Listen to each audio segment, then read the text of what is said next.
সালে যখন তৃণমূল কংগ্রেস প্রতিষ্ঠা হয়, হাওড়া জেলার পাঁচলা কেন্দ্রে যে গুটিকয় মানুষ মিলে এই তৃণমূল কংগ্রেসের প্রতিষ্ঠা করেছিল তারই অন্যতম একজন মোহিতলাল ঘাটি। মোহিতবাবু নমস্কার। নমস্কার। বর্তমানে উনি বিজেপিতে। মোহিতবাবু, আপনার এই পরিবর্তনটা কেন? দেখুন, তৃণমূলটা প্রথম থেকে করেছি আমরা গুটি কয়েক যারা, সুশীল অধিকারীর নেতৃত্বেই আমরা করেছিলাম। সুশীল অধিকারী, প্রণব কুমার মান্না, দিবাকর বোদক, বিশ্বজিৎ ঘোষ এবং ইউনিস আলী আমাদের মধ্যে তখন যুব সভাপতি ছিলেন। আরও অনেকেই আছে। মেন আমরা যারা প্রতিষ্ঠার মধ্যে ছিলাম এবং এই তৃণমূল কংগ্রেসের জন্য লড়াই, পোস্টার মারা থেকে আরম্ভ করে দেয়াল লেখন আমরা নিজেরা করতাম। তৎকালীন সিপিএমের আমলে আমাদের গায়ে হাত দেওয়ার মতো সাহস ছিল না। কেসও বর্তমান যে প্রশাসন, তৎকালীন যে প্রশাসন তখন 60-40 রেশিওতে চলতো। খুব একটা কেস দেওয়ার সাহস পেত না, কারণ তখন আমাদের মুড আর আমাদের গতি আলাদা ছিল। তো সেই জায়গার উপরে বরঞ্চ একটা উল্লেখ করতে পারি, তৎকালীন বামপন্থ যত না আমাদের সমস্যা করেছে, বিরোধিতা করেছে, সব থেকে বেশি পয়লায় বিরোধিতা করেছে গুলশান মল্লিকের নেতৃত্বে কংগ্রেস। বহু জায়গায় আমাদের আটকে রেখেছে, বহু জায়গায় আমাদের ভাঙচুর করেছে, পার্টি অফিস পুড়িয়েছে, কোন না অত্যাচার করেছে কংগ্রেস। বর্তমানে যিনি এমএলএ, বর্তমান যিনি তৃণমূলের এমএলএ। তো সেই জায়গার উপর দাঁড়িয়ে আমরা দলটা করেছি। 2007 সালে জেলা পরিষদের by election Dolly Roy resign করেছিল, আমি নির্দল হয়েই লড়েছিলাম। সবাই সাপোর্টে ছিল, জয়ীও হয়েছিলাম। পরবর্তীকালে 2008 সাল পঞ্চায়েত নির্বাচনে তখনও জেলা পরিষদ ক্যান্ডিডেট ছিলাম, আমি জয়ী হয়েছি। মমতা ব্যানার্জির সাথে তৎকালীন আমার কথাও হয়েছিল যে জেলা পরিষদের বিরোধী দলনেতা, কিন্তু বিরোধী দলনেতা অজয় ভট্টাচার্য করেন এবং সেই মিটিংয়ে মমতা ব্যানার্জি আমায় বলেছিলেন যে মোহিত, 2011 বিধানসভার জন্য তুই তৈরি হয়ে যা। এবং মুকুল রায় তৎকালীন দাঁড়িয়ে বলেছিলেন 294টার মধ্যে একটা সিট ঘোষণা হয়ে গেল, মহিতঘাটি পাঁচলা। ঠিক। পরবর্তীকালে আমি খুব বেশি ওই নেতাদের সাথে ঘোরা বা ছবি তোলা, পোস্ট করা এই সব জায়গায় থাকতাম না।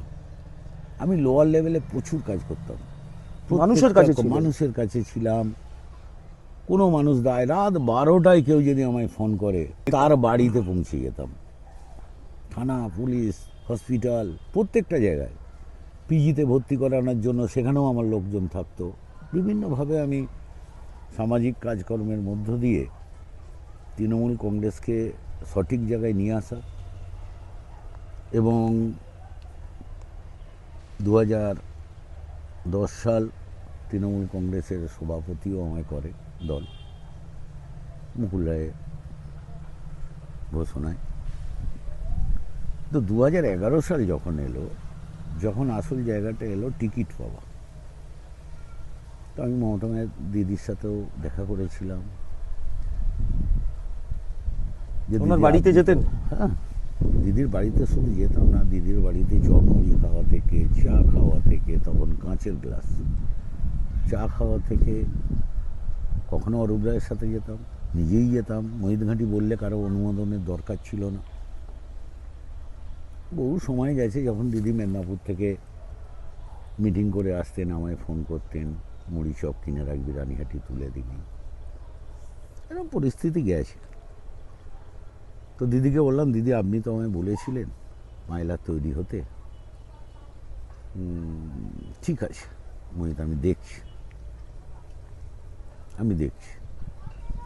যখন একটা নাম ভেসে উঠল, গুলশান মল্লিক অলরেডি তৃণমূলে চলে এসছে। আমার যারা কলিগ ছিল, সুশীল অধিকারী থেকে আরম্ভ করে প্রত্যেকেই যেন আমার বিরুদ্ধে, একটা মোহিত একটা জায়গায় চলে যাবে, একটা ঈর্ষার ব্যাপার হয়ে তখন ওরা গুলশান মল্লিককে বললো মুহিতকে কাউন্টার দিতে গেলে তুমি তৃণমূলে চলে আসো। ও এলো, আমরা অনেক বলেছিলাম, অনেক তথ্য দিয়েছিলাম। যখন একটা শুনছি যে গুলশান টিকিট পেয়ে যাবে এরকম একটা ব্যাপার, যেদিনে ঘোষণা হবে অ্যাকচুয়ালি, সেদিন আমি মুকুল রায়ের কাছে গেছি, সুব্রত বক্সির কাছে গেছি, মমতা ব্যানার্জির কাছে গেলাম, গিয়ে সরাসরি বললাম যে দিদি আমায় বলেছিলেন আপনি প্রার্থী হওয়ার জন্য 2008, আমি প্রার্থী হব না। গুলশান মল্লিক যাতে না প্রার্থী হয় তার জন্য আপনি সারা পশ্চিমবঙ্গ থেকে যাকে ইচ্ছে নেন, বলে ওইটুকুটা লিখে দেন। তখন নজরুল ইসলাম আমি ছিলাম এবং সেইটাই লিখে দিয়ে দিদির হাতে দিলাম।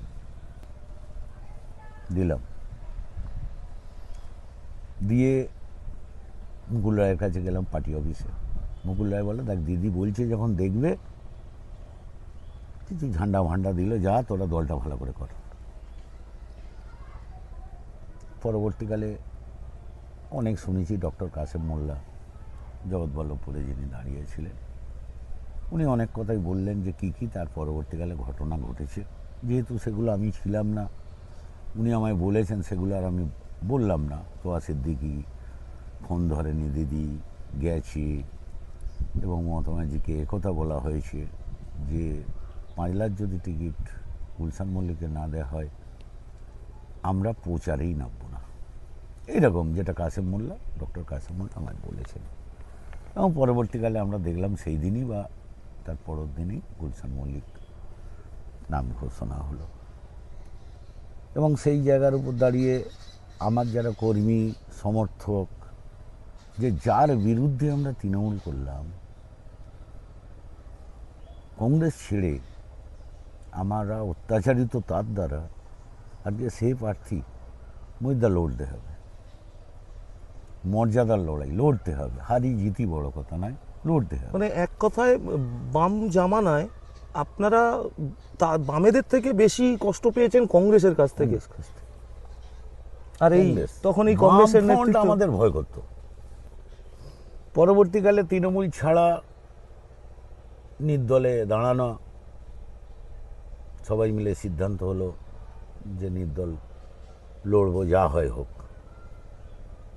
এ দল আর করা যাবে। মানুষকে তৃণমূলমুখী আমরাই তো করেছি। এবং পরবর্তীকালে যখন দেখলাম যে সেই পুরনো মদ নতুন বোতল, তখনই আমরা পরিকল্পনা করলাম যা হয় হয়, মর্যাদার লড়াই। তো সেই অবস্থায় লড়াই এবং দলের বাইরে যাওয়া, এখান থেকেই দল ছাড়া এবং তার সিদ্ধান্ত। 2021-এ তো মানে ওই সময় আর একটা হাওয়া ওঠে, পরিবর্তন হয়েই গেল 2021 সালে। তখন তো আপনি বিজেপিতে, তখন যারা তৃণমূল থেকে বিজেপিতে এসেছিল, কারোর সঙ্গে আপনার যোগাযোগ ছিল? রাজীব ব্যানার্জি, শুভেন্দু অধিকারী, প্রত্যেকের সাথেই যোগাযোগ এবং আলোচনা করেই এসেছিলাম। বিশেষ করে রাজীব ব্যানার্জির সাথেই আমরা এসেছিলাম। এই বিজেপিতে আসা, এর আগেও কিছু কাহিনী আছে। আমি বিজেপিতে 2021-এই যে জানুয়ারি এসেছি তাই নয়, আমি 2014-র এন্ডে আমি বিজেপিতে চলে গেছিলাম। কিন্তু দুর্ভাগ্য, কিছু বিজেপির নেতৃত্ব তৎকালীন পাঁচলায়, যারা দলটাকে লিডিং নেতৃত্ব দেয়, এরা আমায় দলটা করতেই দিল না। তাদের ভয় ছিল আমি যদি বিধানসভায় টিকিটটা পেয়ে যাই। আমি একথাও বলেছিলাম, আমি সাদা কাগজে সই করে দিচ্ছি, আপনি লিখে নেন কি আমি দাবিদার নই। তারপরেও আমি দল করতে দিল না। মিটিংয়ে ডাকতো না, প্রশাসনের কাছে গিয়ে বলতো মোহিত আমাদের দলের কেউ নয়। জেলা গৌতম রায় সভাপতি ছিল, আমি রাহুল সিনহার কাছ হয়েই আমি গিয়েছিলাম। তখন গৌতমদা আমাকে বিভিন্ন জেলা মিটিংয়ে ডাকতো, বিভিন্ন জায়গায় বক্তব্য রাখতে, কর্পোরেশন নির্বাচন। সেখানেও পায়লার নেতৃত্বরা গিয়ে ঝামেলা করলো যে আমাদের অনুমতি ছাড়া পায়লা থেকে কাউকে ডাকা যাবে না। বর্তমানে কি অবস্থা 5 লাখ? সেই অবস্থায় গিয়ে দাদা রাজনীতি করতে গিয়ে আপনার যাই হোক একটা ছাদ চাই, দল যাই হোক। আমি দেখলাম আমার একের পর এক কর্মীকে কেস দিচ্ছে, বিভিন্ন জায়গায় লোক টোপ দিয়ে আস্তে আস্তে সব তৃণমূল ভয় দেখিয়ে করাচ্ছে। বাধ্য হয়ে তখন আমার কাছে একটা প্রস্তাব এলো, মোহিত তুমি এসো না, সসম্মানে তোমায় তৃণমূলে গুলশান মল্লিকের সাথে একটু মিটিং করে। সেই অ্যারেঞ্জমেন্টটা করেছিল আব্দুল জলিল, পঞ্চায়েত সমিতির সভাপতি, মুজিবুর রহমান, দুঃখের কথা তারা কেউ আর দলে নেই, এবং মমিন মল্লিক। তো এটা নিয়ে বসাও হয়েছিল। সেই জায়গায় আমায় বলেছিল যে কী চাই, আমি না কিচ্ছু চাইনি, আমি নিষ্ঠার সঙ্গে দলটা করতে চাই দাদা, সততার সাথে। আপনি বসেছিলেন মিটিংয়ে? হ্যাঁ বসছিলাম 2016। গুলশান মল্লিক কি বলেছিল? ও একটাই না বলেছিল, মোহিত আমি এমএলএ, এই জায়গাটা তুমি লক্ষ্য দিও না, বাকি তুমি যে জায়গা চাইবে সেই জায়গায় তোমায় দেয়া হবে। তো তখন জলিল বলেছিল জেলা পরিষদে যে জায়গায় ছিল সেই জায়গায় ওকে জেলা পরিষদেই দেবেন, যদি ওটা অন্য কেউ হয় তাহলে ওর পছন্দের কাউকে দেবেন। এই রকম একটা আলোচনা হয়েছিল, কিন্তু আমার প্রস্তাব কোনো ভোটে দাঁড়াবার নয়। আমার একটা প্রস্তাব ছিল, দাদা প্রচুর কারখানা হচ্ছে, আমার কিন্তু একটা আমার ছেলেদেরকে নিতে হবে এই কারখানায় যেন জবটা পায়। কেন প্রাইমারি তো দেখেছি ওদের হাত দিয়ে হয়েছে এই পাঁচলার বুকে। অধিকাংশ প্রাইমারি স্কুলে ছাত্র সব পয়সা দিয়ে ভালো করে এবিসিডি জানে না, পাঁচলায় আজকে সিবিআই বা কোর্ট কি বলবে, আমরা তো নিজেরা সাক্ষী। এই কারখানা আমি আন্দোলন করলাম যে বাইরে থেকে লেবার আনা যাবে না, বন্ধ করে দিলাম, আমার লোককে নেওয়া হলো না। আমরা তো শুনেছি মুখ্যমন্ত্রীর মিটিংয়ে গুলশান মল্লিকও বলা হয়েছিল যে এলাকার লোককে কাজে নিতে হবে, সেটা মিডিয়াতে প্রচারও হয়েছিল। ওটা কোনো ব্যাপার না, এলাকার লোক হোক যেই হোক পয়সা দিতে হবে, চাই 4 আনা 4,000 যা মাইনে পয়সা দিতে হবে। এখানে তো বহু কন্ট্রাক্টর, আজকে কেন এই হাল, যেখানে বিশ্বপুরে গেলে মাইনে বেশি এখানে মাইনে কম, যে কাজ তারা বাইরে গিয়ে রোজগার করছে বেশি, মাইনে পাচ্ছে পাইলায় কম। এর কারণ আছে দাদা, কন্ট্রাক্টরদের সেই নিয়ম, তুমি খাটো আমি খাই। কন্ট্রাক্টরদের মাস মাইনে মাসে পয়সা দিতে হয়, হেড টু হেড পাইলায়। আচ্ছা, এখানে তো অনেক ইন্ডাস্ট্রি এসছে, আইটিসির মতন কোম্পানি, বড় কোম্পানি, ফাউন্ড্রি পার্ক হলো, সেগুলোর এখন বর্তমান অবস্থা কি? ভান্ডারি পাড়ার অবস্থা খারাপ, এখন কিছুই হয়নি, কিছুই হয়নি, জমি জট এখনো পড়ে আছে। দাদা যারা প্রশাসক তারাই কন্ট্রাক্টর, তারাই সাপ্লায়ার, তারাই আবার মাল চুরি করছে, তারাই মাল চুরি করছে, হবে কি করে? এখনো সেনাতিদের জমির জট মেটেনি। কিছু কারখানা হয়েছে ঢালাই, এখানে কারখানা অনেক হয়েছে, কোনো শিল্প নয় দাদা, warehouse maximum warehouse. এখানে মেয়েরা 8 ঘন্টা 10 ঘন্টা কাজ করছে, 6,000 6,500 টাকা, ছেলেরা কাজ করছে 11-12,000 টাকা। মুখ্যমন্ত্রী আপনাকে ভালোবেসে কিছু বললো কি বোকা দিল? দেখুন দিদি, সিঙ্গুর আন্দোলনে দিনের পর দিন আমরা ছিলাম, দিদি বলতেন যে মোহিত একটু হেল্প করিস, আমরা চাল টাল তুলে দেয়া, এগুলো আমরা করেছি।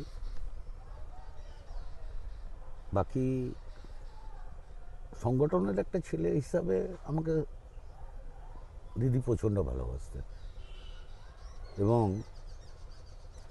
বাই নেমে নাই, এই যে একটা সময় যখন এই আন্দোলন চলছে আপনার নন্দীগ্রাম, দিদি যখন ফিরছে উত্তাল, আমিও প্রচুর ছেলে নিয়ে, এটাই আমার কাছে অনেকটা স্মরণীয়। রানিহাটির মোড়ে আমি দাঁড়িয়ে আছি, প্রচুর ছেলে, মাইক টাঙিয়ে রেখে দিয়েছি। মমতা ব্যানার্জি কোনোদিন রানিং অবস্থায় আলোচনা না হলে নেবে বক্তব্য রাখে না, এবং আমার কোথায় সেই দিনে রানিহাটিতে নেবে রাস্তার উপর দাঁড়িয়ে বক্তব্য রেখে দিয়েছিলেন। এটা আমার গর্ব, তৎকালীন গর্ব। এখন তো ভাবতে গেলে এগুলোকে নিজের বিরক্তি লাগে। তৎকালীন গর্বের ছিল কি, আমি মমতা ব্যানার্জির মতো একটা নেত্রীকে গাড়ি থামিয়ে নামিয়ে আমি বক্তব্য রাখি। অর্থাৎ আমার যে একটা বিশাল পরিচিতি বা উনি যে আমায় বিশাল চেনেন, একটা ভালো সম্পর্ক, এটা যে এলাকাবাসী আমার কর্মীদের দেখাতে পেরেছি, এটাই গর্বের ছিল, এটাই গর্বের ছিল। তো বর্তমানে এতটা ক্ষোভ কেন? দেখুন, শুধুই কি গুলশান মল্লিক? দেখুন 2018 সাল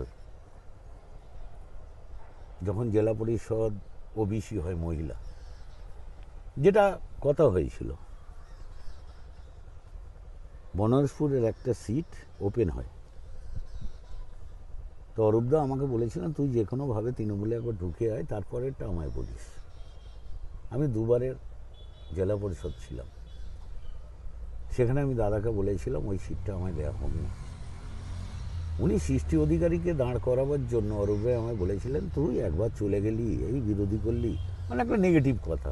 খুব খারাপ লেগেছিল আমার কথাটা। অরূপদাকে তো গার্জেন মনে করতেন, অরূপদাকে তো হাওড়া জেলার গার্জেন। গার্জেন গুরু যেটা মনে করবে। আজও বলেন? আজও মনে করি যে রাজনীতির গুরু, কিন্তু আমরা আবেগে কিছু বলে ফেলি দাদা।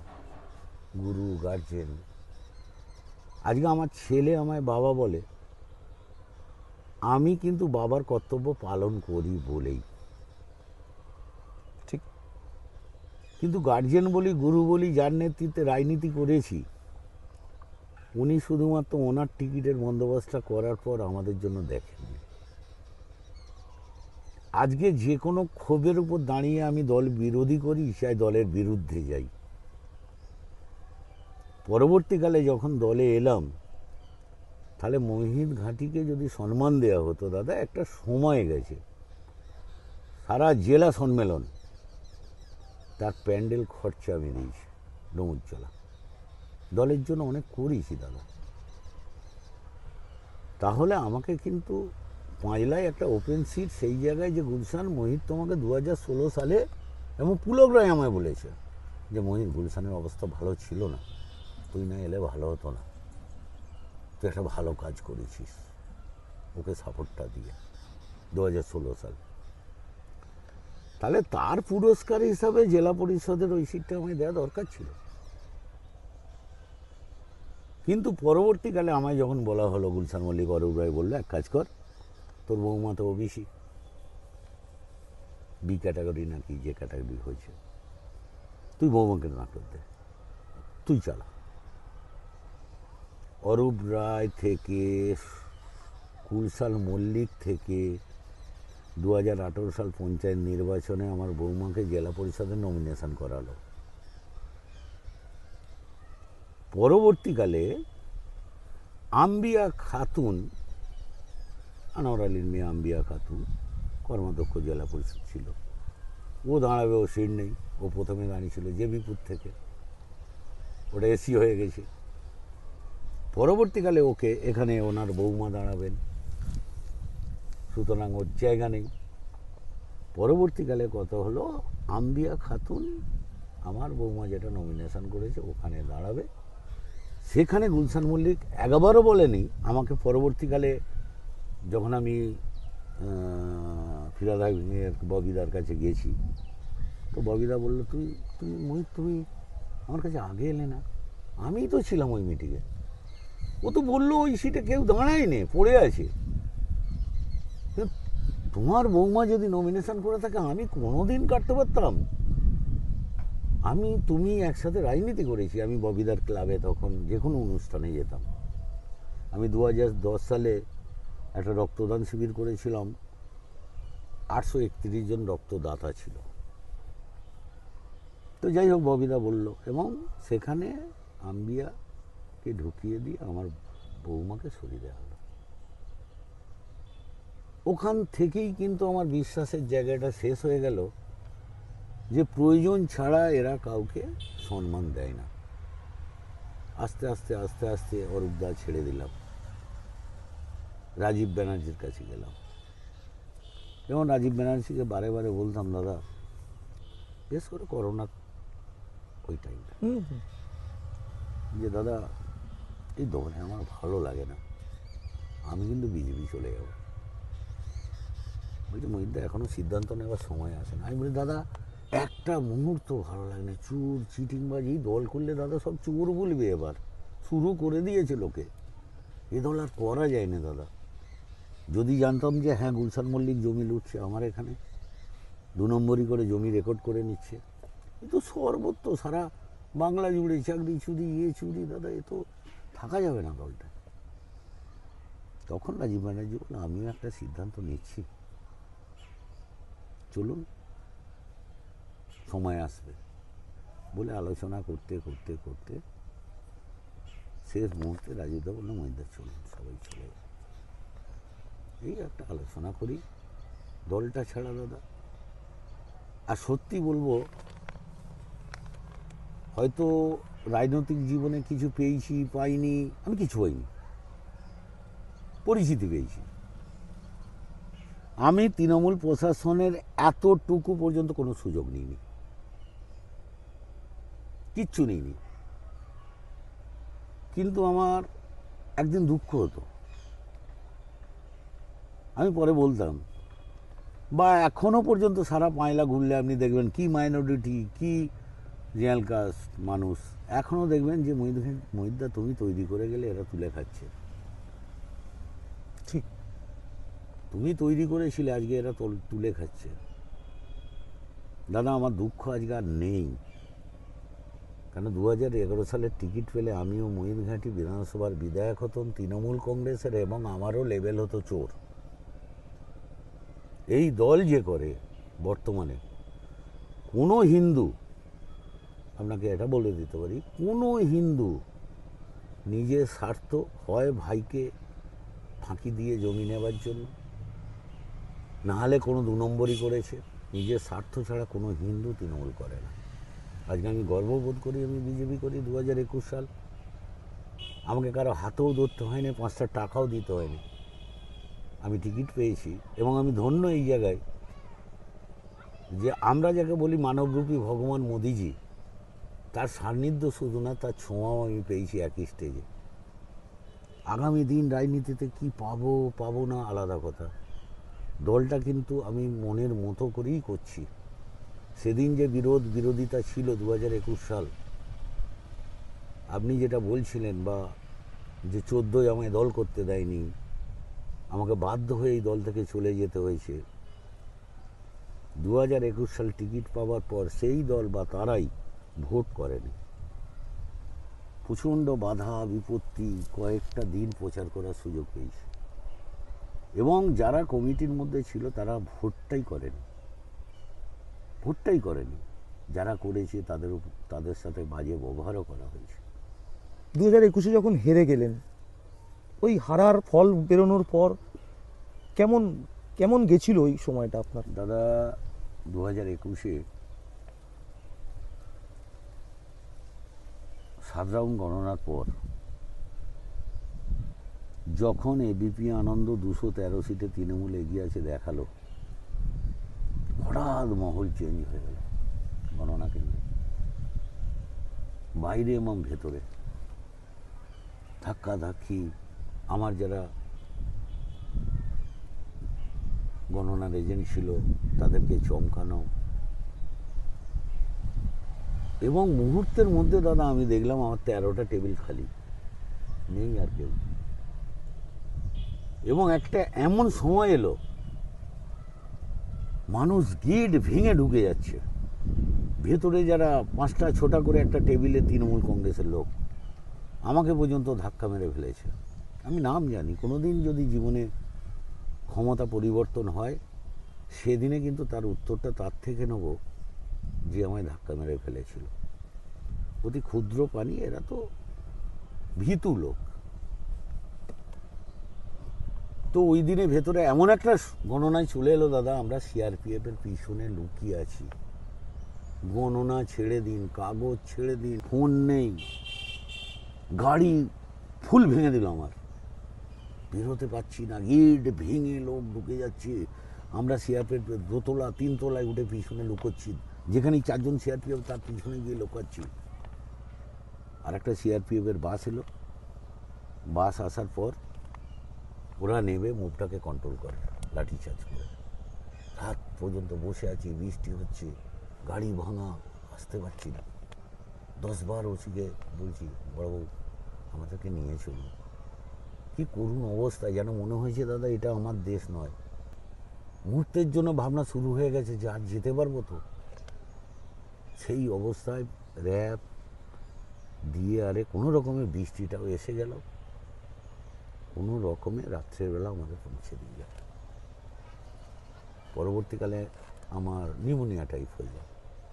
আমি অসুস্থ অবস্থায় ঘরে শুয়ে আছি, কয়েকজন সব চিনি জানি এসে মেন ফেলে দিয়ে আমার ঘরে 5টা বোম মেরে গেল। আমার ছোট্ট নাতনি শুয়ে আছে উপরে, কাঁচ গিয়ে ঠিকরে তার গা কেটে গেল।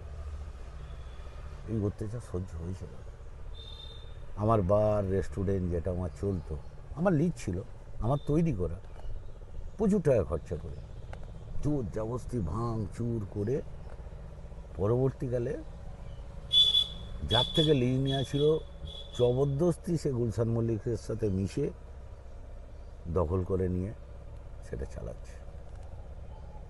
দাদা 21-এ এরকম একটা ভরাডুবি হলো, তারপর তো একবারও ভাবেননি যে আমি ফিরে আসবো? না আর মানে আপনি না তখন দাদা, এখনো আমি দাঁড়িয়ে বলছি, আমার যদি কোনো ব্যবসা করতে না দেয়, আমার যদি আরও হাল খারাপ হয়, আমি ফুটপাতে চা বেচতে রাজি আছি, তৃণমূল কংগ্রেস করতে রাজি না।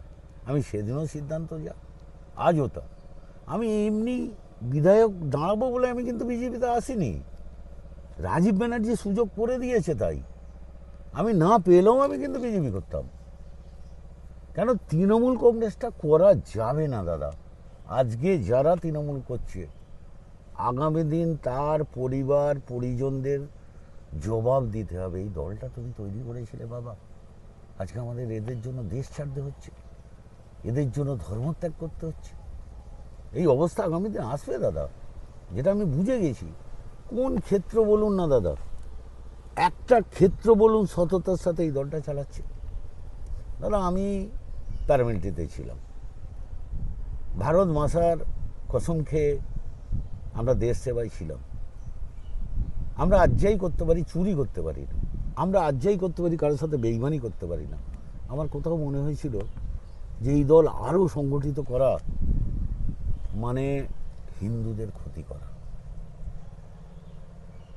আমি এই দলের মধ্যে থেকে যদি 100 জনকেও ধর্ম এবং হিন্দুত্ব নিয়ে বোঝাতে পারি, তাতে লাভ। আচ্ছা, এই 21-এর ফলের পর যখন হেরে গেল, আপনি তো রাজীব বন্দ্যোপাধ্যায়ের বাড়িতেও গেছেন। হ্যাঁ, মানে আপনি তো অরূপ রায়ের পর যদি কাউকে গুরু মাথা ভেবে থাকেন নিজের, আমি রাজীবদার কাছে হেরে যাওয়ার পর রাজীবদার কাছে গিয়েছি, দাদা কি করবেন। তো রাজীবদা আমায় বলল, দেখুন কেউ গুরুত্ব দেয়নি। দাদা গুরুত্ব দেয়নি, আপনার কাছে প্রায় 1 কোম্পানি ফোর্স তখনও মোতায়েন রয়েছে। হ্যাঁ, গুরুত্ব দেয়নি মানে তাহলে তো ফোর্স উইথড্র করতো। আর অমিত শাহজির সাথে আপনার ভালো সম্পর্ক, আপনি কথা বলুন দাদা, এই দলে থাকলে আগামী দিন আপনাকে কোনো না কোনো জায়গায় নিয়ে যাবেই, হয় লোকসভা নয় রাজ্যসভা নয় কোনো জায়গায় নিয়ে যাবে। দেখছি আমি ভাবছি। তারপরে হঠাৎ একদিন বললো, মহিদাকর আসুন না, চলুন তৃণমূলে চলে যাবে, আপনার হোটেলটা তো চালাতে হবে। আমি দাদা জীব উপরওয়ালা দিয়েছে, আহারও দিয়ে দেবে। ওই হোটেল চালাবার জন্য, নিজের রোজগারের জন্য আমি তৃণমূলে যাব না, তৃণমূলে আমি যাব না। পরবর্তীকালে রাজীবদার ওইখান থেকেই আমার প্রায় সম্পর্কটা আর নেই। আরেকটা জায়গায় আমার খুব খারাপ লেগেছিল, রাজীবদা যখন বিবৃতি দিল, শুভেন্দুদা আমায় ফোন করে বলেছে আমিও হেরে গেলাম। কখনো হতে পারে না, কেউ হেরে যাবার বার্তা কাউকে দিতে পারে না দাদা। দুঃখে থাকবে, যন্ত্রণায় থাকবে। কেউ কোনোদিন আমি হেরে গেছি আমি কাউকে ফোন করে বলবো? কেউ আমায় ফোন করলে বলতে পারি দাদা রেজাল্ট এই হয়েছে। ওই জায়গাটা আমার প্রচণ্ড বাজে লেগেছিল। একটা মিথ্যে কথা দলে ফিরে যাওয়ার জন্য একটা মিথ্যে কথা শুভেন্দুদার নামে বলা, এই জায়গাটা আমার প্রচণ্ড বাজে লেগেছিল। বর্তমানে বিরোধী দলনেতার সঙ্গে আপনার কেমন ভালো সম্পর্ক? সম্পর্ক, প্রতিনিয়তই হোয়াটসঅ্যাপের মাধ্যমে, উনি ব্যস্ত মানুষ, রোজের তো গিয়ে বলতে পারি না, যে কোনো প্রোগ্রামে দাদাও ফোন করেন, মহিদা আসবেন, যাই দেখা হয়, সম্মান দেয়। আচ্ছা, আপনি তো মমতা বন্দ্যোপাধ্যায়ের সঙ্গে রাজনীতি করেছেন, বর্তমানে অভিষেক বন্দ্যোপাধ্যায় সর্বভারতীয় তৃণমূল কংগ্রেসের সাধারণ সম্পাদক, তাকে নিয়ে আপনার কোনো অভিজ্ঞতা আছে? দাদা, আমার ছেলে এরিয়ান ক্লাবে ক্রিকেট খেলত, আমি প্র্যাকটিসে নিয়ে যেতাম। আমি প্রথমে কালীঘাটে যেতাম, তারপরে ক্লাবে যেতাম। দিদি কখনো আমার ছেলেকে 2টো বিস্কুট, 4টে বিস্কুট, ও ফুল তুলতে দেখতাম সকালে। অনেক কথা হতো দিদির সাথে। সেই সময় আমি কখনো দেখেছি, এখন হয়তো মেলাতে পারছি না, ওই একটা ছেলে হাফ প্যান্ট পরে ঘুরতো, দেখেছি আমরা। পরবর্তীকালে সেটাই অভিষেক সম্ভবত। তো দাদা, একটা কথা বলি, আমরা গ্রাউন্ড লেভেল থেকে পলিটিক্সটা করে এসেছি। আমি একজন গুরুদেবের কাছে গিয়েছিলাম, তা আমি বলছিলাম একটা কাজ নিয়ে, আমার কাজটা হচ্ছে। বললো, দাদা, বৃহত্তর কিছু যেতে গেলে ভগবানও আপনাকে পরীক্ষা নেয়। পরিশ্রম ছাড়া কেউ বড় লোক হয়েছে এক্সেপ্ট অভিষেক ব্যানার্জি। ওনার কথাটা একদম সাধক মানুষ, ভালো লেগেছিল, এবং সেটাই তাই। বিনা পরিশ্রমে কেউ যদি পলিটিশিয়ান হয়, সেটা অভিষেক ব্যানার্জি। বিনা কোনো কারবারে কেউ যদি বড় লোক হয়, অভিষেক ব্যানার্জি। আমি দায়িত্ব নিয়ে আপনাকে বলি, কাল যদি দল ক্ষমতায় না থাকে, একটা পঞ্চায়েত বুথে দাঁড়িয়ে ওর জেতার ক্ষমতা আছে। আমি এখনও বলছি, ফেয়ার ভোট করুন, আমার বুথে চলে আসুন, পঞ্চায়েত ভোটে দাঁড়িয়ে যান। আপনি চ্যালেঞ্জ করছেন? চ্যালেঞ্জ, কই যেতে দেখি। পুলিশ নিয়ে দাদা মস্তানি অনেক দেখেছি, আমি এখন হাসি। ডিএসপি মারা থেকে, ওসি মারা থেকে কি করিনি আমরা, ক্ষমতা দেখিয়েছি আমরা। ডিএসপি কে মেরেছিলেন? হ্যাঁ, ওসিকে থানায় অফিসে মেরেছি, আমার লোককে অ্যারেস্ট করেছে বলে। সেই সময় দাদা অন্যায়ের প্রতিবাদ, আমরা কিন্তু ডিফেন্সের লোক ছিলাম, অন্যায় বরদাস্ত করা আমাদের পক্ষে সহ্য হতো না। আজকে হাসি লাগে, বীরভূম নাকি অনুব্রত নাকি বাঘ। আমি সত্যি বলছি দাদা, তৃণমূল করতে গিয়ে ওই বাঘটাকে জীবনে আমরা শুনিনি যে ও বাঘ। পুলিশ প্রশাসন সঙ্গে থেকে সবাই বাঘ হতে পারে, বাঘ আর বীর আমরা ছিলাম। তৃণমূল কংগ্রেস প্রতিষ্ঠা করতে গিয়ে বামপন্থী কংগ্রেস, এদের সাথে আমরা লড়াই করেছি দাদা, এদেরকে লড়াই করেছি। এমন অফিসার গিয়ে থানা ঘেরেছি, পিছনের গেট দিয়ে পালিয়েছে, নাম বলবো না, এখনো ওনারা আছেন। কষ্ট হয়? কষ্ট হয় যে সেদিনের মেহনতটার জন্য আমরা কি করিনি। একটা ফেক 2 নম্বরই চিটিংবাজ নেত্রী নেতা, তাদের জন্য আমরা সেটি যে এত ভুল বুঝতে পারিনি আমরা, এটাই কষ্ট দাদা। আপনি ছেলে মানুষ করে নিজের শ্রম দিয়ে, রক্ত দিয়ে, পয়সা দিয়ে, খিটি একটা ছেলে মানুষ করার পর বৃদ্ধ বয়সে যখন বাবাকে না দেখে ছেড়ে যায়, কষ্ট তো হয় দাদা। আমাকে অরূপ রায় চাকরির কথাই যখন এসছে, অরূপ রায় দাদা আমাকে বলেছিলেন, মোহিত তোর বড় ছেলের বায়োডাটা সার্টিফিকেট দিয়ে যা, প্রাইমারিতে করে দিচ্ছি। আমি তখন ঠিক এইভাবে বলেছিলাম, দাদা আমার পাড়ার বহু ছেলে আছে, অনেক যোগ্য আমার ছেলের থেকে, তাদের মধ্যে একটা করে দেবে।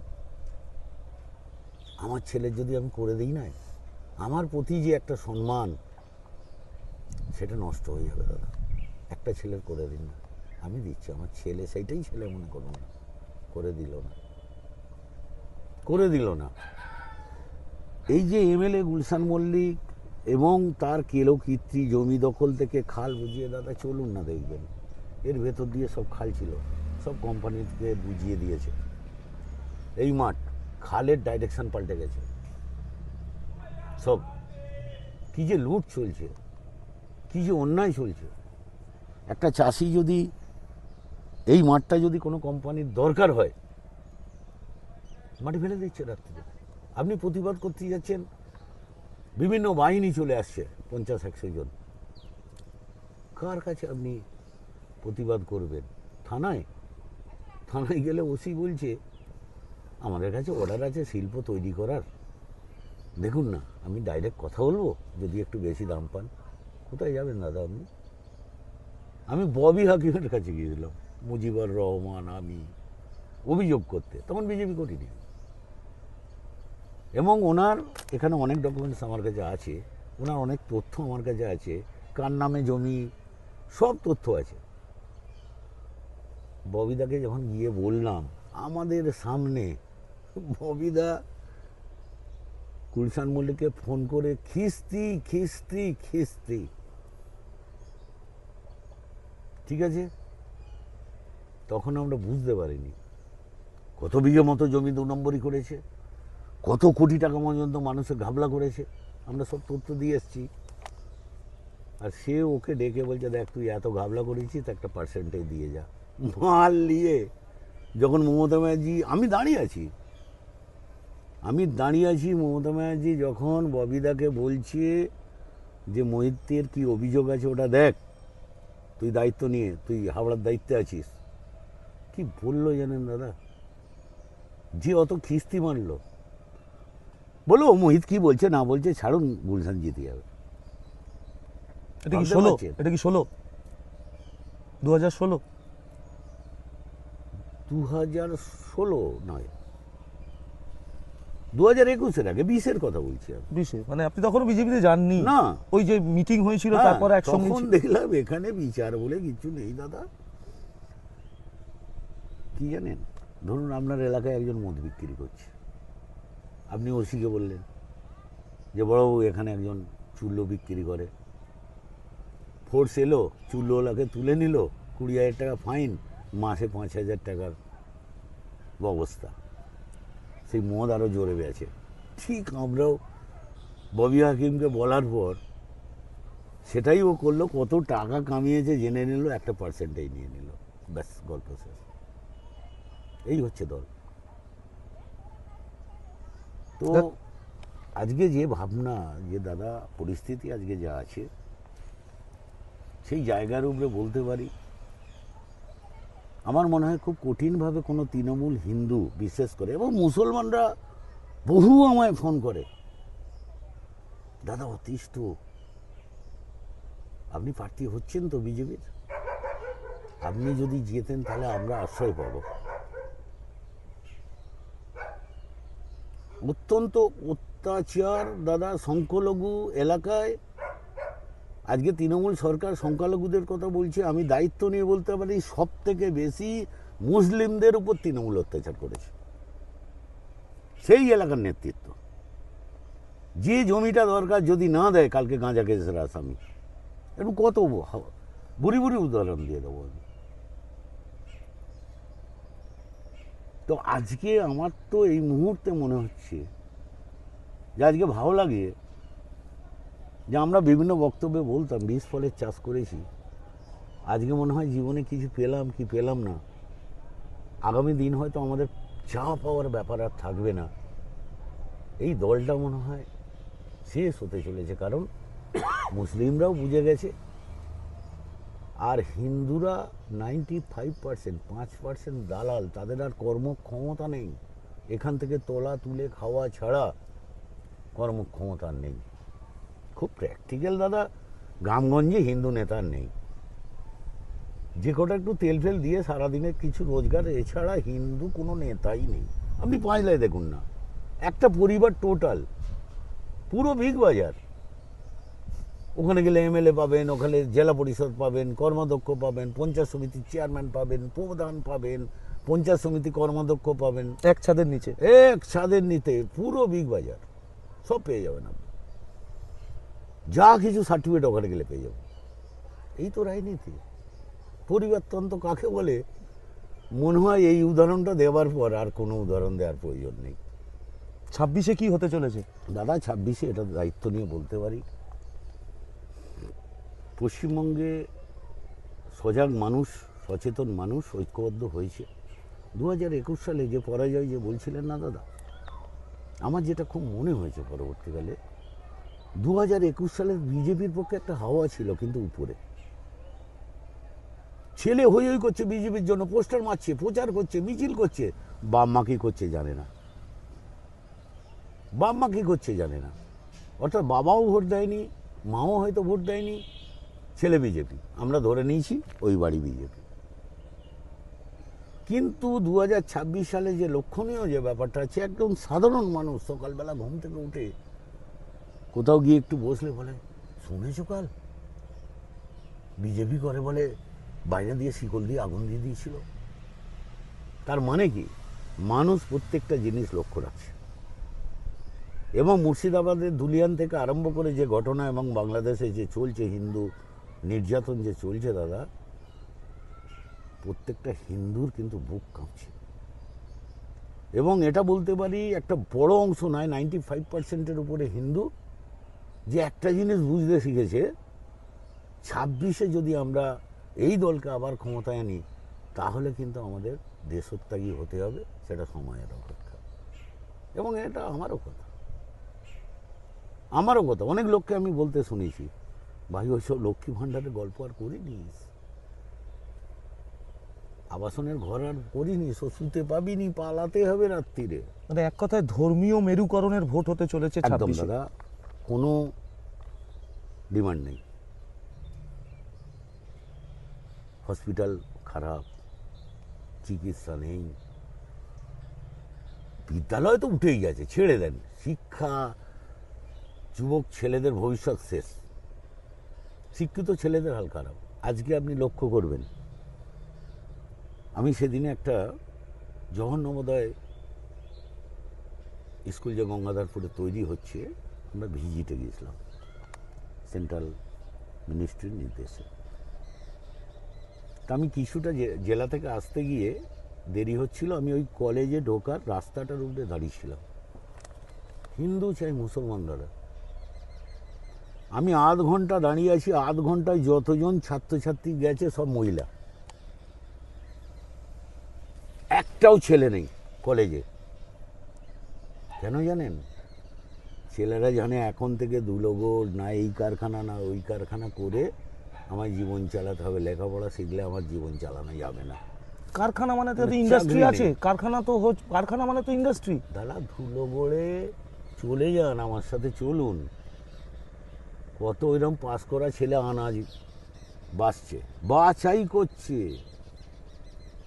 চলুন আপনি দেখবেন, আনাজ বিক্রিতে নেমে গেছে। ছেলেরা লেখাপড়া করছে না, পার্সেন্টেজ দেখবেন আপনি 70-30, হাই সেকেন্ডারি থেকে তার উপরে 30টা ছেলেও স্কুলে কলেজে যায় না, চাকরি নেই, এই অবস্থা, বাবার টাকা নেই, কোথা থেকে চাকরি কিনবে? আমি লক্ষ্য করে দেখলাম দাদা। সুতরাং এই অবস্থায় বলতে পারি 2026 সাল, সে শিক্ষিত বেকার যুবক যুবতীই হোক, যোগ্য যারা চাকরি থেকে বঞ্চিত তারাই হোক, যারা চাকরি খুইয়েছে তারাই হোক, আর কৃষক তো নেই, আর এইসব আমাদের এলাকা কৃষি প্রধান এলাকা ছিল, দেখেন না কিচ্ছু নেই। প্রত্যেকটা মানুষ সময়ের অপেক্ষা জবাব দেওয়ার জন্য তৃণমূল কংগ্রেসকে, এবং অনেকাংশে বলতে পারি মুসলিমরাও এই সিদ্ধান্তে আছে, এবং অনেক জায়গায় দায়িত্ব নিয়ে আমি বলতে পারি, আমার ভবিষ্যৎবাণী আমি কোনো নয়, কিন্তু কোনো একটা নেত্র দিয়ে যেন আমি বুঝতে পারছি আগামী দিন তৃণমূল কংগ্রেস না তৃতীয় হয়। দেখবেন আপনি পাঁচলা দিয়ে দেখবেন, পাঁচলায় ভোট শুধু ঠিকমতো হতে দিক, মুসলিম ভোট 90% ওর বিরুদ্ধে। হিন্দুরা তো বুঝে নিয়েছে যে যাকে দিয়ে, আমি তো বলি যাকে দিয়ে উদ্বোধন করছি ওই তো ভাঙা হবে রে তোর ঠাকুর, তাই তো হচ্ছে। তো সুতরাং আগামী দিন জয়ের অপেক্ষা। এবং জানি না যে অত্যাচারেরা 21 সালে করেছে মানুষ কতটা শান্ত থাকবে। ভয়ঙ্কর একটা দিন আগামী দিন আসছে কয়েক মাসের মধ্যে, এটা যেন আমি মনে করতে পারছি। আর আমার একটাই দায়িত্ব, তৃণমূলকে পরাজিত করা। আমি যদি প্রার্থী না হোক আমার কিচ্ছু যায় আসে না, কোনো দুঃখ নেই। তৃণমূলকে পরাজিত করতে পারলে আমার আত্মশান্তি হবে। মরে গিয়েও যদি যাই, আমার মৃত্যু দিয়েও তৃণমূল কংগ্রেস যদি পরাজিত হয় তাও রাজি আছে। অনেক ধন্যবাদ আপনাকে। অনেক খোলামেলা আলোচনার মধ্যে মানে যে সমস্ত কথা হয়তো চাপাই পড়ে গেছিল অনেক কিছু মনে করিয়ে দিলেন। অনেক ভালো লাগলো আলোচনার মধ্যে দিয়ে মোহিতবাবু। নমস্কার আপনাকে। নমস্কার।